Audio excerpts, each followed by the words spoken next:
चलिए स्टूडेंट्स, हम लोग क्वेश्चन नंबर 1 को सॉल्व करने वाले हैं। देखिए क्वेश्चन नंबर 1 क्या कह रहा है।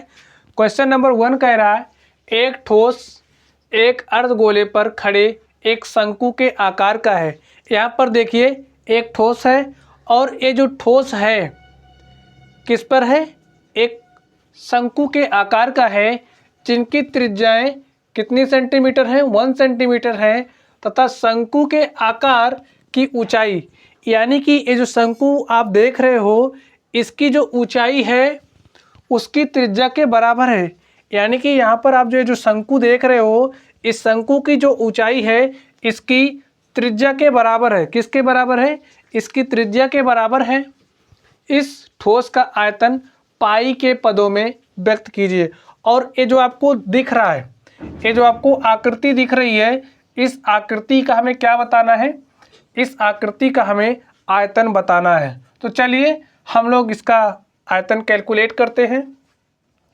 इस आकृति का आयतन निकालने के लिए हम लोग क्या करेंगे, देखिए सबसे पहला हमारा जो काम होगा हम लोग इस अर्धगोले का आयतन निकालेंगे और उसके बाद इस शंकु का आयतन निकालेंगे और दोनों के आयतनों को हम लोग जोड़ देंगे तो हमें इस आकृति का आयतन मिल जाएगा। तो चलिए हम लोग निकालते हैं।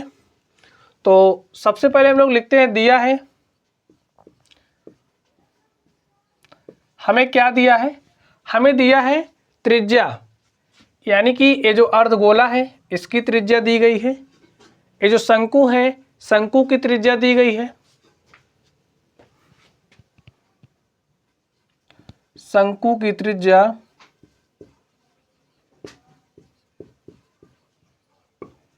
इज इक्वल टू 1 सेंटीमीटर, अर्धगोले की त्रिज्या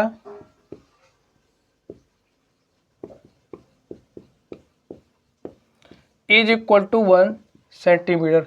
हमसे कह क्या रहा है, हमसे कह रहा है कि ये जो शंकु है इसकी ऊंचाई जो है इसकी त्रिज्या के बराबर है।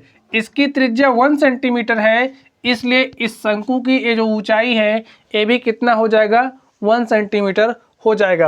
अब अगर हम इस अर्धगोले की ऊंचाई की बात करें तो अर्धगोले की ऊंचाई कितनी हो जाएगी, देखिए ये इसका सेंटर हो गया और ये क्या हो जाएगी, इसकी त्रिज्या क्या हो जाएगी, इसकी त्रिज्या। तो इसकी ऊंचाई किसके बराबर हो जाएगी, 1 सेंटीमीटर के बराबर हो जाएगी। तो इसकी त्रिज्या भी 1 सेंटीमीटर हो जाएगी। तो चलिए अब हम लोग लिखते हैं शंकु की ऊंचाई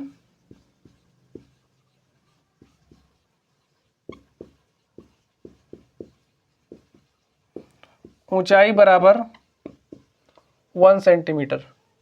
तो चलिए हम लोग निकालते हैं ठोस का आयतन। इस प्रकार जो ठोस बन रहा है उसका आयतन क्या हो जाएगा,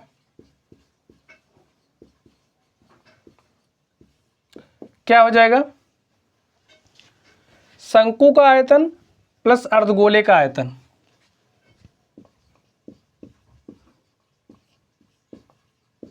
शंकु का आयतन प्लस अर्धगोले का आयतन। अगर आप लोगों को आयतन के फॉर्मूले पता हैं तो आप लोग इसको आसानी से कैलकुलेट कर सकते हो, तो आप लोग इसलिए फॉर्मूले को याद कर लीजिएगा। चलिए हम लोग लिखते हैं शंकु का आयतन क्या होता है, शंकु का आयतन होता है 1/3 पाई आर स्क्वायर एच। और अगर हम अर्धगोले के आयतन की बात करें तो अर्धगोले का आयतन कितना होता है, 2 pi r cube, 2/3 pi r cube.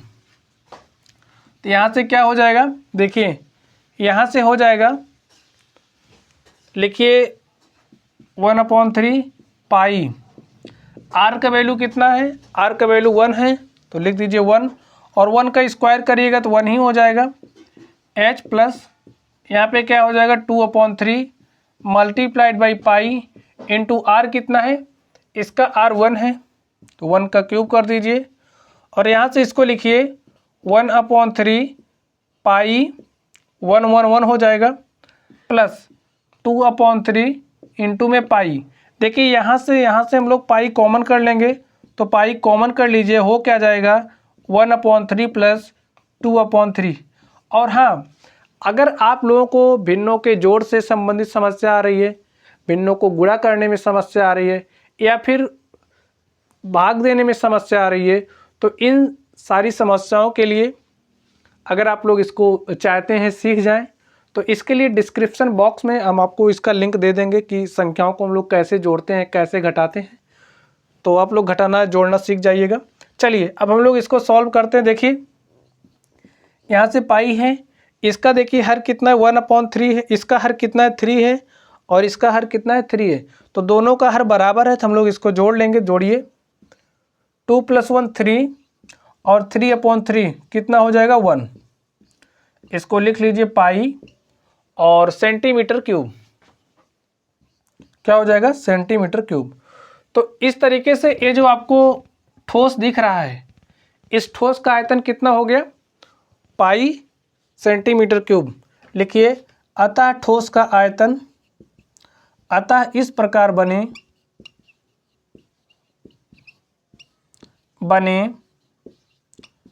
ठोस का आयतन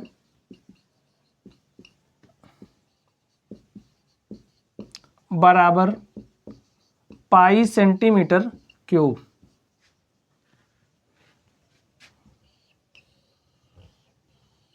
तो इस तरीके से हमने इस क्वेश्चन को सॉल्व किया। इस क्वेश्चन में कुछ नहीं था, बस हमने इसका आयतन निकालना था, हमें इसका आयतन निकालना था, और दोनों का आयतन जब हमने जोड़ दिया तो हमें इस आकृति का आयतन मिल गया। तो चलिए बच्चों, आप लोग पढ़ते रहिए। Thank you.